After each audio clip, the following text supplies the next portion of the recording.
নমস্কাৰ প্ৰিয় দৰ্শকসকল চাবলৈ আৰম্ভ কৰিছে আসাম লাইভ 7 আৰু ষ্টুডিঅ'ত মই বিকাশ ৰেহাই মূল্যত পাৱাৰ টিলাৰ যোগান ধৰাৰ নামত আমগুৰিত বৃহৎ প্ৰবঞ্চনাৰ জাল প্ৰবঞ্চকৰ জালত পৰিছে আমগুৰিৰ যুৱক ৰেহাই মূল্যত পাৱাৰ টিলাৰ যোগান ধৰাৰ নামত প্ৰবঞ্চকে পেলাইছে বৃহৎ জাল হয় প্ৰিয় দৰ্শকসকল আপোনালোকে ঠিকই শুনিছে আমগুৰি অভয়পুৰীয়া গাঁৱৰ যুৱক জ্ঞানদীপ শইকীয়া এইবাৰ প্ৰবঞ্চকৰ জালত পৰিছে ৰেহাই মূল্যত পাৱাৰ টিলাৰ যোগান ধৰাৰ নামত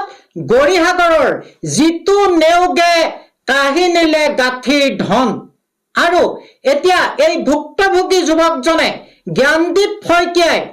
পাৱাৰ টিলাৰ নাপালে গাঁঠি ধনকিটা ঘূৰাই নোপোৱাৰ বাবে গৰিহাগৰ আৰক্ষী থানাত অভিযোগ দাখিল কৰিছে জানিব পৰা মতে এই জিতু নেওগ নামৰ যুৱকজন এক বিশেষ ৰাজনৈতিক দলৰ নেতা প্ৰিয় দৰ্শকসকল জিতু নেওগৰ সবিশেষ তেখেতৰ ফটো তেখেত কোন ৰাজনৈতিক দলৰ লগত জড়িত আমি সবিস্তাৰে অনাগত সংবাদত তুলি ধৰিম কিন্তু আমি আপোনালোকক দেখাব বিচাৰিছো ভুক্তভোগী যুৱক জ্ঞানদীপ শইকীয়া যি প্ৰবঞ্চনাৰ বলি হল তেওঁৰ ভাগ্য আৰু এই চেগতে আমি আমগুৰিবাসীক শিৱসাগৰবাসীক সজাগ কৰি দিব বিচাৰিছো যে এনেকুৱা প্ৰবঞ্চকৰ জালৰ পৰা নিজক ৰক্ষা কৰক অন্যথা আপুনিও হেৰুৱাব লাগিব আপোনাৰ গাঁঠিৰ ধন চাও আহক সবিশেষ মোৰ পৰা মানে কি বুলি কয় জিতু নেওগ ডিচিএলৰ সি ছেপ্টেম্বৰ 2025 চনৰ ছেপ্টেম্বৰতে